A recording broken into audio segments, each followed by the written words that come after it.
Uh, Afternoon. Excited to go to Missouri, place we haven't been able to win, I guess, in the history. Haven't been able to win it. Not a long history, but we haven't been able to win up there. Playing for the battle line. They certainly have, a really good team, 23rd in the country, well coached, schematics. Are very good. They run the stretch, the inside zone. They run a little bit more inside zone this year, running it really well. Got a really good offensive line coach. Brady Cook makes them go, obviously, and you know, uh, Luther Burden and Theo. They're really. I don't know if Theo gets enough credit because he's a outstanding wide receiver with Cooper. They're good on the O line, D line wise. They're very talented. You got some good pass rushers. Linebackers can run, good in the secondary, good on special teams. They've got a fine football team and well coached. And but we're looking forward to going up there. A little different, playing them on Saturday instead of playing them on Friday. But trophy game, and we're excited to get up there. So if you're an Arkansas fan, who are you supposed to hate? Who's supposed to be your rival? And where would Missouri rank up there in your rivalry echelon, I guess? Well, I think Missouri is right up there at the top of rivals for us. I think if you ask our team, I think obviously we have several trophy games, and one of them just went out. But I would think Missouri would be one, Texas certainly would be one, LSU would be one, but I think Missouri ranks up there at the top. Um, Forcing turnovers. You guys had, I think, 5 defensive touchdowns last year, and not as many. Yeah, I think we led the country in defensive touchdowns. So is getting them? Is it more of a random thing? But because this same defensive coordinator, a lot of the same players, is it random or is there some skill to getting them? Well, I think obviously you're trying to rip the ball out. You're trying to intercept them and take them back. We just haven't had a lot. We haven't had a lot of takeaways this year. If they do, a lot of times they come in spurts in one game. We haven't been consistent with that, and those are certainly things we're working on. But to answer your question, I think I think they happen. You force them to happen with hard hits, like what happened to us on Saturday. But we've got to get better at that. I do think we're swarming the ball better the last couple of weeks than we have since the Tennessee game, and so I think they'll come. I was wondering how much you push that idea that Arkansas has never won in Columbia. I think 0-6 all time. Do you talk about that a lot with the players, or is it just focusing on this year? I think that's part of it. On Monday you have a presentation of their football team, and I think that certainly is part of it. Anything that you think can be a little bit more of a motivator, which they shouldn't need anything else. We're playing for a trophy. We're playing Missouri. They're a rival game for us. They beat hell out of us last year. That should motivate us. The problem is a lot of the kids that are on the team and playing weren't here last year too. So you have to find different ways to motivate. That's my job. Instead of just going, well, it's Missouri, it's a rival. So yes, to answer your question, I think that's part of it. And you talked a little bit about Brady, but what are your thoughts on him as a quarterback? What makes him go? Obviously, he's a veteran for him. I think leadership and his competitiveness and the team. I forget what game it was. I think it was Auburn when he was hurt and then came back, and you could just see the team, and so I think his leadership skill, he's a really good player. But I think what he brings to the team with his legs, his arm, and his leadership is what, he's won a lot of games as a starting quarterback at Missouri. So certainly having him back for Missouri puts a lot more on his ability to run. We have to watch that, and of course he throws the deep ball on play action about as good as anybody. Before the season, you and Coach Petrino talked a lot about how it seemed like Talon just needed to improve a lot in technique and fundamentals and getting over the top more. Do you feel like he's done that now that we're, in the last week of the season? I do. I think Talon is improving doing a good job for us. And there's every quarterback in the country is going to miss a wide open throw every now and then. But I think he's improving on us, and I'm glad he's our quarterback. We talked a lot about protection with him this year. Just how much of, when he has had struggles, how much of that is protection? And then when he's done well, how much of it has been overcoming protection issues? Well, he can make plays. I mean, getting outside the pocket, I think the Auburn game comes to my mind, when he's run to the left and threw it 65 or so to Satana. And he can, he's valuable with his feet once he gets out there. But I think any quarterback in the country, if he's protected well, even Saturday, I think Taylor got a little jittery back there on a 3-man rush. He didn't need to. But those are things I think as he continues to play, he'll get better at. But to answer your question, I think I don't think there's any quarterback can play well under duress all the time, including NFL quarterbacks. So I think he's handled it pretty well. I think Nico might have shared on social media that he had surgery. Do you need to just provide an update on Nico Davier? Yeah, he's got a cartilage, and we don't know if it's, they can never tell you whether it's repairable or whether they trim it. Obviously, as a new wave, they're repairing more cartilages than what they used to. Obviously, if they're able to do that. So we won't really know. He's going to have his surgery this afternoon, and we really won't know whether it's a trim, which could get him back for the bowl game, or it's a repair, which is about a 5-month full recovery. It seems like you guys are getting some really good play from the linebacker group. I'm just wondering, how vital is that too? You only play 2 at a time in that 3-2-6.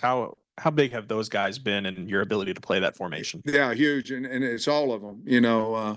Obviously we haven't had Switzer, but he'll be back this week. But with Dix and Sorey and Spence, and of course young Shaw now, those are guys that I think a lot of people like to have. We're happy that we have them. They're playing better. The one that really sticks out is Spence. I think Spence is really.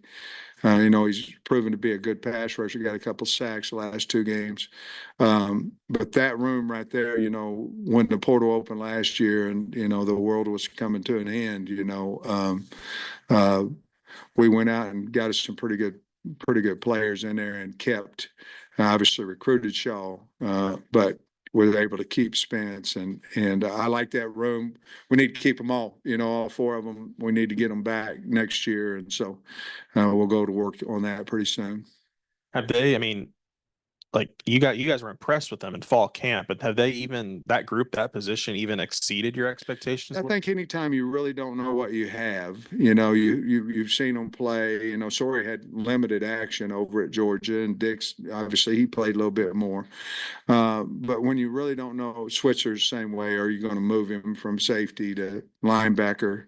When you really don't know what you have and you're just looking at them in the weight room and they're running in the off season, you get excited because their athletic ability. Are they physical? Can they learn? Are they going to make a lot of mistakes? Are they not? Are they leaders? Because that group has to be. They probably have exceeded what even I thought they would be. Staying on the defense, that 3-2-6, y'all used it quite a bit on Saturday. Was that because of low numbers at defensive end, or was it also just the schematics of Louisiana Tech, or kind of what went into that decision? Yeah, probably a little bit of combination. To be honest with you, the other thing is we can't let guys behind us, and so that was a thought in it as well. Can we get to the edge fast enough to help the 3 down linemen? We felt like they were going to try to run on the edge on us. Can we get there enough? Which, if you're in that formation, you don't want them to run up the middle. You want them to run on the edge. That we felt like that's where they would try to do the most damage to us. So that part of the schematics off of what they do was part of the reason as well. A bit of a random question, but I noticed the last couple of weeks that Kobe Branham has gotten in there Yeah. as y'all's sixth offensive lineman. Just what has he done to get on the field this year, late this year, and where do you envision him kind of fitting in on the offensive line moving forward? Well, first of all, for him to get out there as a freshman and in key situation, you're looking at goal line, basically what he's playing right now, is a huge compliment to him.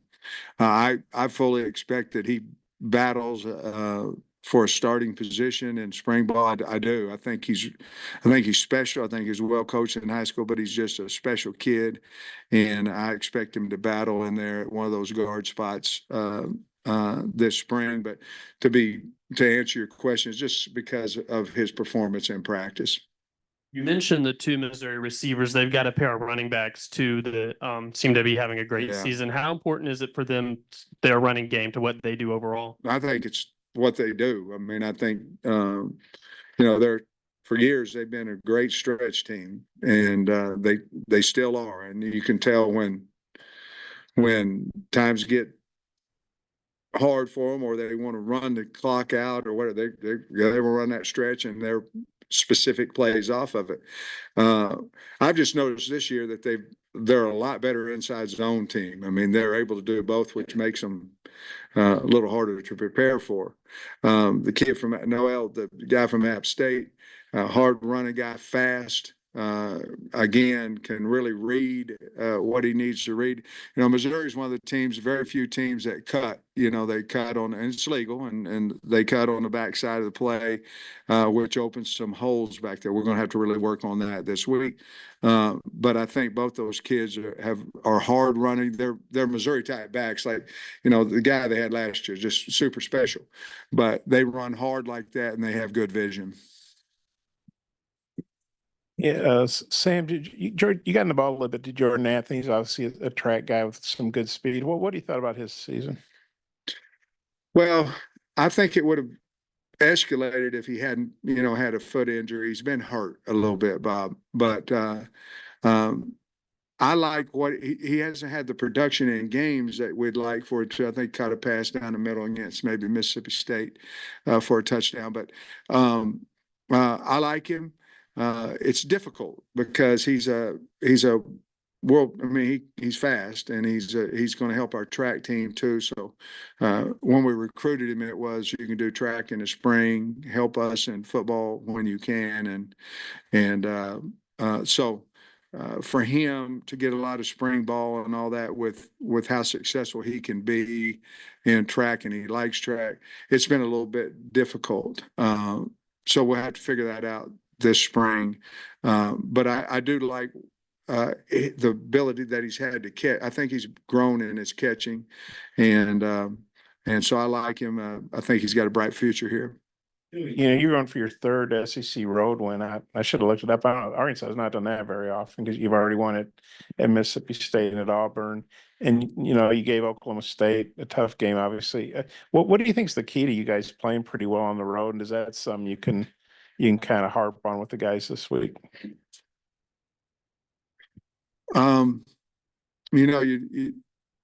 You take the 74 guys and it's a close-knit group. It's kind of, those are us against everybody type games. Obviously you would hope that you would play better at home just because of the fans and the crowd noise, but we've been able to handle the noise probably is the biggest thing. We've been able to handle the noise, and that's a lot. We haven't had a lot of offsides penalties or illegal procedure penalties on the road. But I'd attribute to just basically we're taking the 74, we're us against the world mentality, and our ability to handle the noise. A lot of teams can't, and we've been fortunate. I guess Satania is statistically the number 2 wide receiver on the team. I guess, what have you seen in his development throughout the season, and maybe what's next for him having, finally getting more production this season? Well, I just thought he had a really good game Saturday. Boy, he can jump. He went up and got the one across the middle, and I think his confidence has grown throughout the year. It should, but I think what you saw Saturday is probably something you're going to see a little bit more, a few more catches, a few more catches of contested balls. And with that comes confidence. I think you can feel his confidence by the way, he was returning punts, and how he was catching punts without fair catching and all that, ones that he would have prior to Saturday. So I think his confidence is growing, and he's always been talented. You look at Missouri's roster, they've got a good number of people from Arkansas on the roster, but you got Monte Harrison, who's 29, probably hasn't lived in Lee's Summit in a while, and Vito Calvaruso. Is there any reason behind that? Well, you guys don't, and you obviously got ties to Missouri too, but you guys don't have a lot of Missouri presence on the roster. Well, I'm looking at their two deep, and I don't think there's a whole lot of Arkansas kids in that two deep. But Missouri, to answer your question about Missouri, we've tried. They've got really good players, especially Kansas City and St. Louis, and Missouri's getting a lot of those kids. Oklahoma's been getting a lot of the Kansas City kids, and those are, try to answer your question, that is something that we've tried to amp up our staff numbers into those areas because they're close, and especially with 49 coming all the way through now, it's even faster to get here. So we certainly have tried to address that. I was wondering also, just obviously you want to win every game and it's important, but with it being like a month between this game and, well, give or take a month in the bowl game, Right. and everything that's happening in that window with recruiting and transfer portal and stuff. Yeah. How big would it be in terms of momentum into those next few weeks after this game? I think 7-5, 4-4 in the league, and beating a top 25 team, a top 5 team. I think that would really help us in recruiting through the portal. Obviously, we're going to a bowl either way, but I think it would be big to get that win, and so we're going to try like hell to get that done. Going back to the offensive line, getting Kudus back in there, what's the difference that he makes when he's out there on the line, and from a protection standpoint too with Taylor? Well, Kudus is one of our better players, and so he's big, athletic guy, can really run. So to have him and continue to have Blackstock, now if something happened or you need to play two, you need to rest one. A lot of times then you fall off where we wouldn't fall off as much. But obviously Kudus is one of our best linemen. We want to have him out there, which we'll be able to have. What are your Thanksgiving plans with the team and with Jamie, or what are you guys doing? Well, the team's going to we're going to practice early on Thursday, and they probably should be out by around noon. And then I guess they'll have off until about 12:30. Next staff's at 9, so it's usually 3 hours. So 12 be a team meeting on Friday. And I know a lot of the coaches are having some kids over. I know they're going to go home if they're close and take some friends with them. Right now, my plans are just to go home, and we don't have any company, which is love company, but I also love when it's just Jamie and I, so we're just going to have that day, probably watch a little football, take a nap, put some ice on my hip, and figure it out. I think you said on the radio that was your favorite kind of Thanksgiving, just you and Jamie. It is, and I probably shouldn't have said that, because everybody who's ever been to our house on Thanksgiving think I don't want them there. That's not true. Eli, he kind of stirs this thing up. He's Yeah. made a big deal out of this rivalry. What do you think of him and y'all's relationship and how he's done this rivalry? Well, I have respect for. He stirred up a lot of stuff, not just with Arkansas. So I have a lot of respect for him. He's a hell of a coach now, and you don't want him to have the ball on the last drive. And I mean, you don't, because he's outstanding and has won a lot of games that way. It's a rivalry. He told me he's going to try to stir it up too when we first when we first came here. I respect the guy. He's obviously done a really nice job there. So, you know, we're rivals and they've got the trophy and they've had it for last 2 years. We'd like to get it back. I know we've asked you about Andrew Armstrong a little bit, but he's gone past 1,000 and he has a chance to have one of the best seasons ever. What's just he meant to the dynamic of this offense? Yeah, big time. That makes a couple of guys over the last 3 seasons, that went over 1,000 yards, and that certainly will help us in recruiting as well. But I think Andrew he had strong belief in himself. You have to, coming from Commerce, you have to have, but you see a guy have a pretty good season, and then a lot of times he won't elevate the next year. He'll be satisfied. He gets more NIL money, whatever it is. He's done the opposite. He got more NIL money, but he also earned every penny of it, and so I have high respect for his work ethic, the way he's handled his business, and he's playing as good as I ever would have dreamt him playing. Some of the losses you guys have had in Como have been, excruciating. Yeah. 2 years ago. Well, even when I was here with Brett.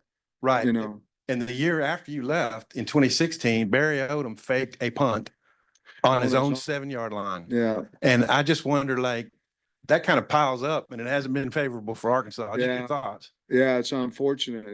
We played them obviously 4 years and won one of them out here, and so that makes us 1-3.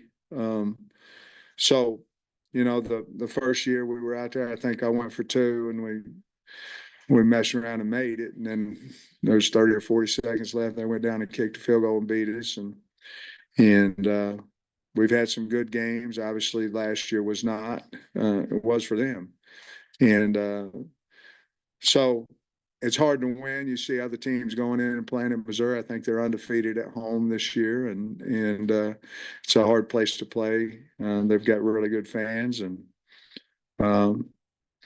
just on the road a lot of times, just hard to go into an opponent and win.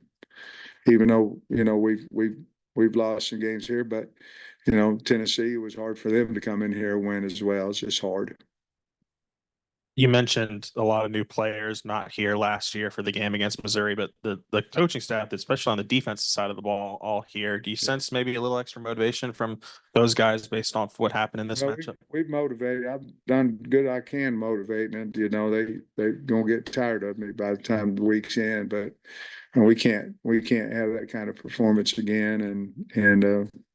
But we have high respect because they're really a good team, physical team. But we got all the motivation we need. We just got to go up there and play well. Sam, one of the things I've heard coaches say throughout the years is that the biggest advantage to a bowl game is just getting those extra days of practice, extra weeks of practice to look at younger players. But with the transfer portal and college football becoming so transient, is that still the case as far as you wanting to look at younger players during the bowl practices, or do you want to kind of keep working your regular guys there? That's a good question, but the ones that stay, yes. So you're going to get the same benefit. The problem is that the guy that might be a 3, he might be a starter by the time bowl happens. But let's look at it.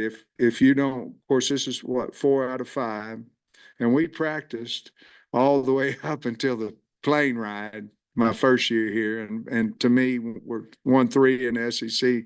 We should have been. Well, we were invited, so we should have been. But so let's take those 15. So this is 4. So that's 60 practices. Now, I get what you're saying. You may not have the same guy here for those 60 practices. If you look at it and you have 30 before the season, that's 2 preseasons of practice. If a guy was here for 4 years or for 5 now, that he would have the advantage of the guys that aren't able to go. I'll say this.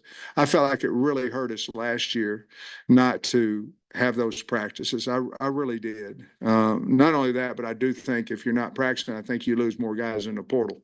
They're home over the time, whomever gets to them, all that stuff.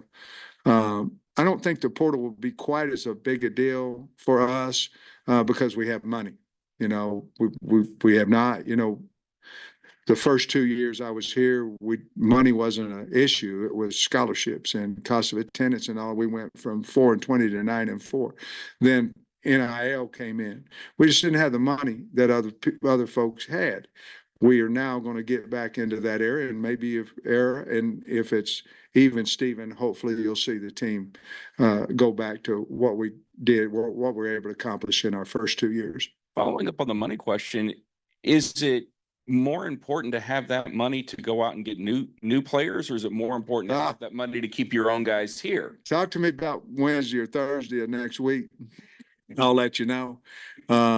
But obviously you have a core group of guys that our record's 6-5, so it's not what everybody wants and all that, including me. But we do have a good core group of players that we need to return.